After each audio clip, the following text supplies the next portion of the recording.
ఇదే టెక్కలి నియోజకవర్గం నుంచి మీ ఎమ్మెల్యే అభ్యర్థిగా సీను నిలబెడతా ఉన్నాడు. మీ అందరికీ తెలిసినవాడు. సీను ఎలాంటి వాడు? సీను పేదవాడి కోసం ఏ స్థాయికి వెళ్ళి పోరాడుతాడో కూడా మీ అందరికీ తెలిసిన విషయమే. మీ అందరికీ నేను హామీ ఇస్తా ఉన్నా, ఒక్కసారి మార్చండి. టెక్కలి నియోజకవర్గంలో జరుగుతూ ఉన్న చెడుకు ఒక్కసారి మార్పు ఇవ్వండి. మంచి చేసి చూపిస్తాడు సీను. మంచి సీనుతో నేను చేయిస్తాను అని చెప్పి ఈ సందర్భంగా మీ అందరికీ కూడా తెలియజేస్తా ఉన్నాను.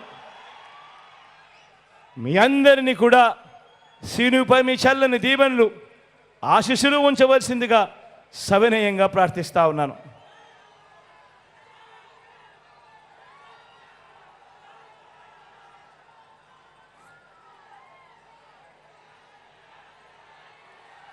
ఆముదాల వలస నుంచి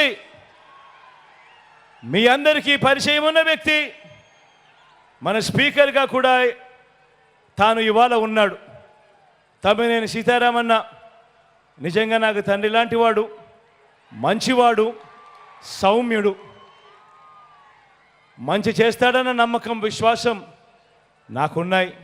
మీ చల్లని దీవెనలు ఆశీస్సులు అన్నపై ఉంచవలసిందిగా సవినయంగా ప్రార్థిస్తా ఉన్నాను.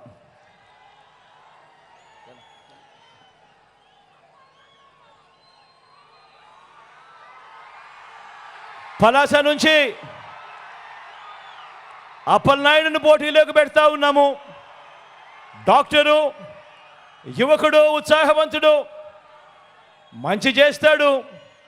మంత్రిగా కూడా మీ అందరికీ కూడా పరిచయం ఉన్న వ్యక్తి.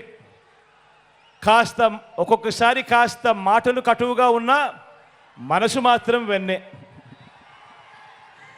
మీ అందరి చల్లని దీవెనలు ఆశీస్సులు అప్పలరాజుపై ఉంచవలసిందిగా సవినయంగా మీ అందరితో కూడా ప్రార్థిస్తా ఉన్నాను.